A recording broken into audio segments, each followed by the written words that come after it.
I just turned 50, you guys. I kind of can't believe I said it like that. Something's happened where I think if I just keep saying it, it's going to feel better, right? But you know what? Actually, that's not true. I actually do like my birthday because I feel like, you know, I'm still young, I'm still vibrant, I'm still dating 26-year-olds. Yeah. But I have decided to just embrace it and not lie about my age anymore. You know, I mean, and I'm kind of getting used to it, but like, you know what? I'm okay with being 50, but if you tell me I look like I'm 50, I will fucking fight you. Yeah. You know what?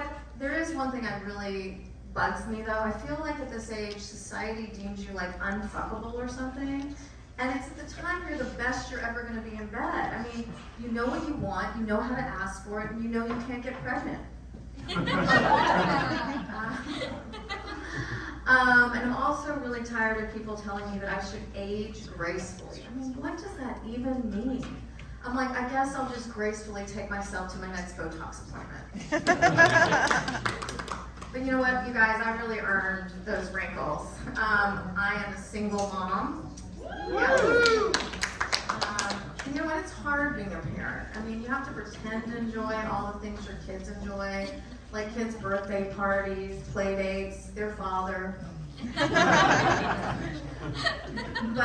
I do surprisingly well on dating apps, and I think it's because my profile says that I don't want kids.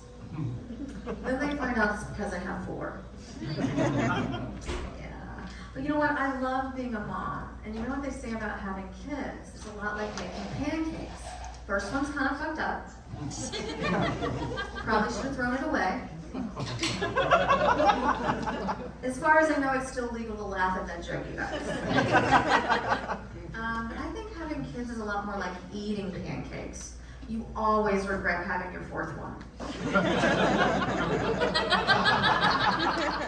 I guess there are a lot of 4th pancakes out there.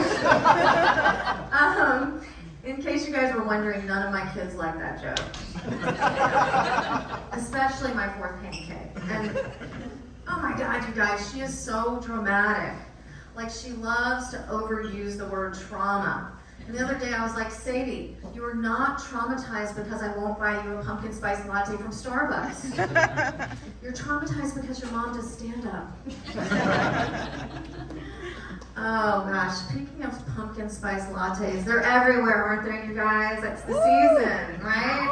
And I guess it's kind of exciting, but it also kind of scares me.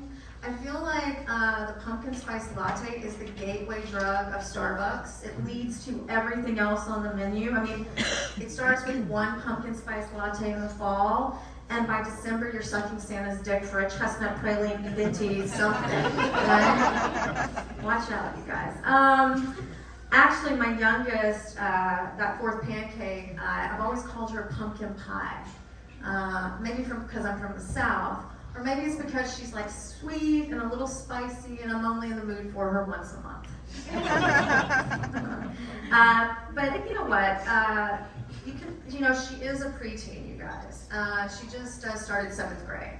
And the other day I was driving her home from school and she told me that her sex ed teacher taught them what a blowjob was. And even showed them pictures. And I was like, oh my God, like I do think they need to know how babies are made. But I don't think my 12-year-old needs to be contemplating whether to spit or swallow. I mean, I guess 12 in LA is like 30 anywhere else. Yeah. I bought my daughter tickets to see Taylor Swift and she sold them to go see Tony Robbins. I guess that's another way for me to tell you I'm from Santa Monica. But you know what? I actually did convince her to go see Taylor Swift with me. Oh my God, you guys, the Swifties are like so nice and wholesome. I mean, usually if I took my kid to a concert, I'd worry about them getting roofied or ending up in a mosh pit. With the Taylor Swift show, I was just worried we would leave born-again Christians. I have a lot of kids, like I mentioned, and over the years, my parenting has really evolved. I mean, we used to sit down to the table and say grace, and now we just say fuck it.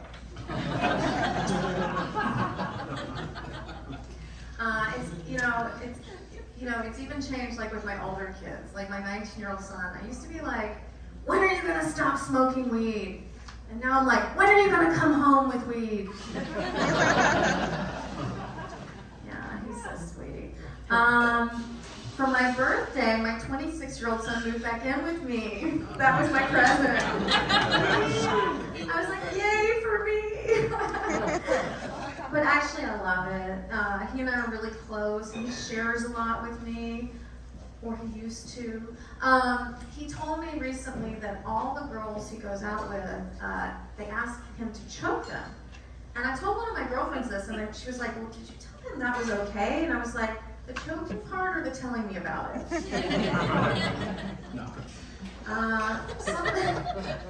Sometimes I feel like my kids are like being in a relationship with a very controlling boyfriend.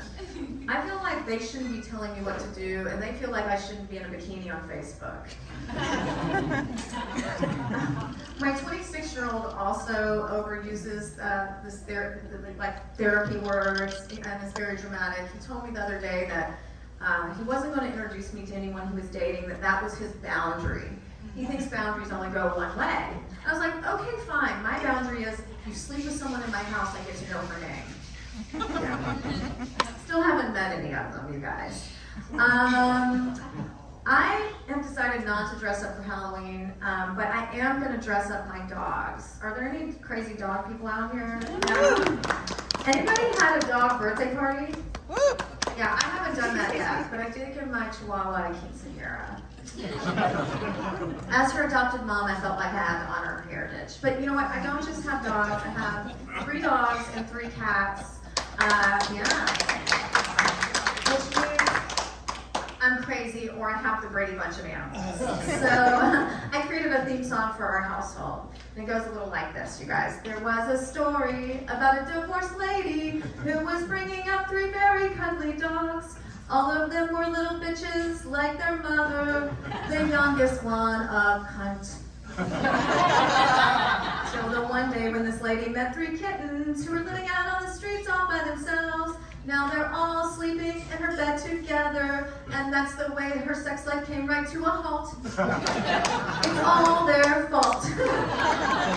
I'm Maggie Hyde, you guys. Thank you very much.